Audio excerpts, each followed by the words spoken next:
First, I'm curious, because I know that things evolve along the way when you make a movie like this. What is the biggest difference between how you pictured Superfly turning out when you first accepted the role and how the character is in the finished feature? Oh, you know, when I seen the character and they sent me like, you know, just kind of a 3D image of Superfly, like I knew it was gonna be crazy. But when you actually see it come together, you just can't imagine, you know, how cool it is. It's like the cool factor is on like 1,000. So, you know, you just pinch yourself and say, you know, I'm glad to be a part of something this big and this epic. And I knew it would be, you know, dealing with Seth and Jeff and Kyle. So, yeah. I always got a lot of faith in that team, and they definitely don't disappoint here. So I know the recording process on this movie was a little unique. So what is something about the way you did your voice recording on this film versus past animation opportunities that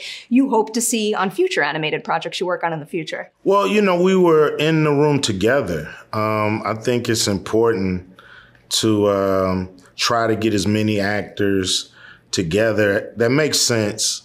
You know, I did a lot of my scenes straight with the Turtles, you know, so the guys were in the room with me. And you can hear that. You can feel that in the movie.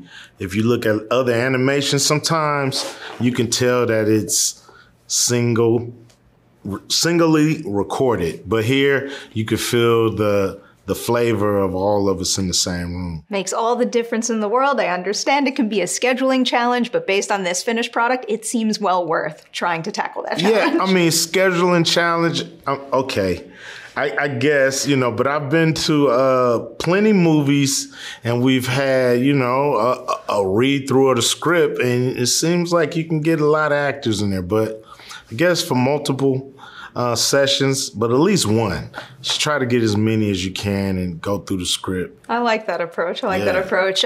So having done some of your recording with the 4 young actors who play the Turtles, can you give me an example of a time when maybe one of them improv something that kept you on your toes and inspired you to do something with your own performance that you didn't expect? Well, I mean, they all were kind of blurting out things and repeating me in a way, you know, where they would, you know, if I say, you know, I'm a mollywop you, and they would be like, oh man, I don't want to get mollywop. So you would have to listen for those things so you could catch them in case they said something, you know, out of line, and Superfly had to check that, you know. So they kept me on my toes. The energy was high.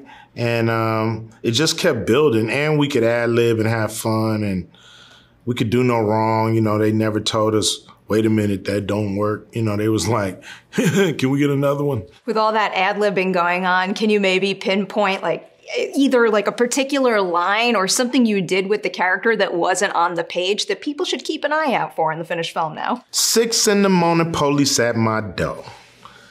You know what I mean? That's shout out to Ice-T.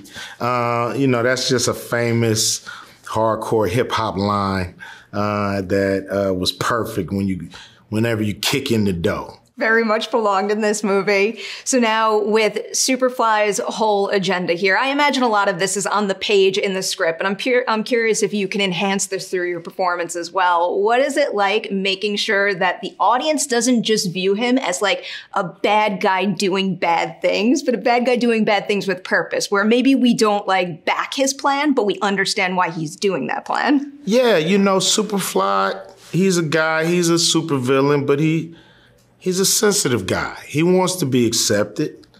He know he's not the prettiest, but he dress fly.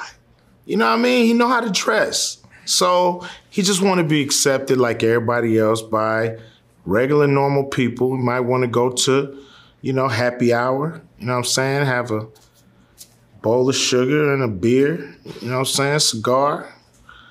Chill, you know. Call home, see how the maggots are doing. and, you know, make sure everything is all right. What's wrong with that? I would have a bowl of sugar and a beer with Superfly any day. Now you have food on my brain, so I'll ask you something that I posed to the four of them as well.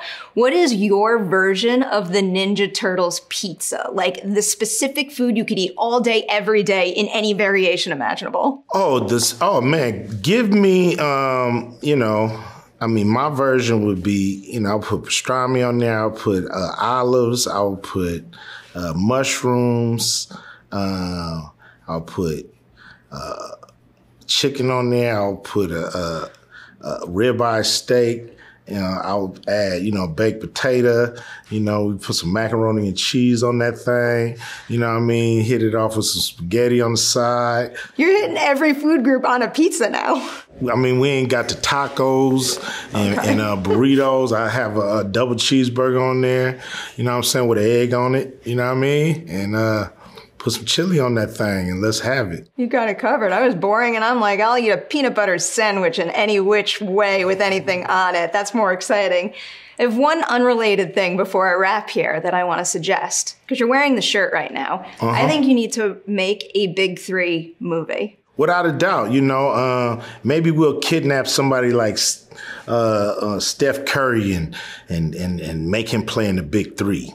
I'll follow that up. Let's say you made an origin movie about the Big 3. What is like one key element that you think would wind up being the heart of that movie that you would want to make sure everyone out there, whether they're watching it now or not, experiences? The moment I decided to go ahead with the Big 3 is the moment that Kobe Bryant scored 60 points in his last game, and I wasn't there. I almost cried. I did cry.